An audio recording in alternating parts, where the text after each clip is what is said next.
বন্ধুরা, এভাবেই রান্না হলো খাসির চর্বিতে ছোলার ডাল। হ্যালো বন্ধুরা, ঘোষ কিচেন থেকে আপনাদের সবাইকে নমস্কার। আশা করি সবাই ভালো আছেন এবং আমিও ভালোই আছি। তবে আজকের রেসিপি ছোলার ডাল খাসির চর্বি দিয়ে রান্না। এখানে আমি 250 ছোলার ডাল নিয়েছি। এখন আমি সিদ্ধ করার আগে কিছুক্ষণ ভিজিয়ে রাখবো।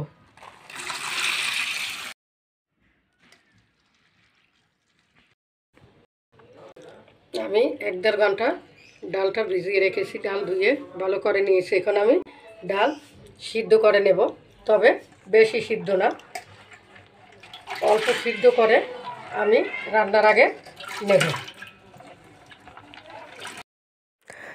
আমি ডালগুলো রাইস কুকারে সিদ্ধ করে নেব। ডাল আমি সিদ্ধ করে নিয়েছি এভাবে করে। এখন রান্না করার জন্য আমি কড়াইতে দেব সর্ষের তেল। তেল গরম হয়েছে, দেব 3-4টে তেজপাতা। এখানে আমি পেঁয়াজ রসুন কুচি করে নিয়েছি। আমি এখন পেঁয়াজ রসুন কুচি ভেজে নেব।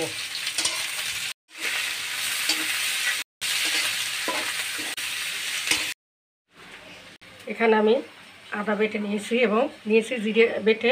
এখন দেব 1 চামচ জালের গুঁড়া এবং আমি কিছু কাঁচা জালও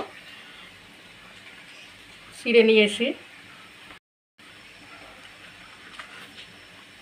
হলুদ গুঁড়া আর দেব পরিমাণ মতন লবণ। মশলায় আমি জল দিয়ে মিশিয়ে নেব। এদিকে পেঁয়াজ রসুন ভাজা হয়ে গেছে। এখন আমি দিয়ে দেব মশলা। আমি কষিয়ে নেব।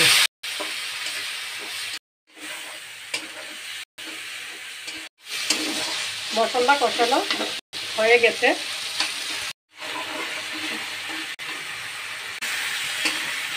মশলা কষানো তো হয়ে গেছে। এখন এই খাসির চর্বি, আমার মেয়ের বিয়ের সময় সেই খাসির চর্বি রাখা ছিল, এখন সেই চর্বি দিয়ে আমি কষিয়ে নেব।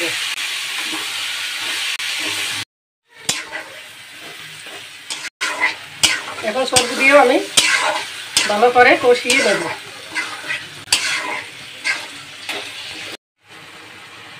দিয়ে দেব অল্প কিছু কাঁচা ঝাল সেরা।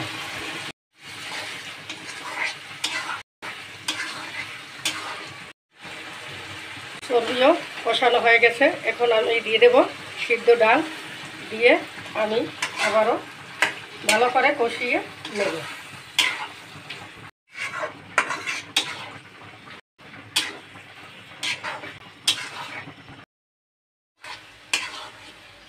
ডাল চর্বি কষানো হয়ে গিয়েছে। এখন আমি দিয়ে দেব জল।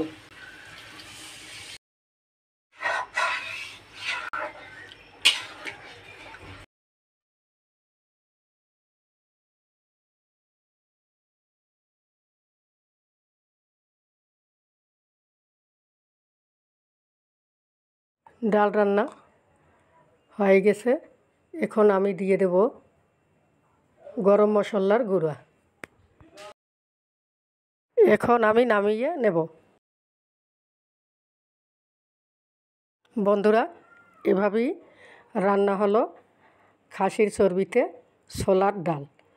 এভাবে রান্না করে খেতে কিন্তু খুবই ভালো লাগে এবং এই ডাল রান্না ভাতে খাওয়া যায়। আর তাছাড়া লুচি পরোটার সাথে দিয়েও খেতে কিন্তু খুবই মজা লাগে। এভাবে আপনারা একবার বাড়িতে বানিয়ে দেখবেন, আমাদের সাথে থাকবেন। চ্যানেলটিকে সাবস্ক্রাইব করবেন, লাইক কমেন্ট শেয়ার করবেন। নমস্কার।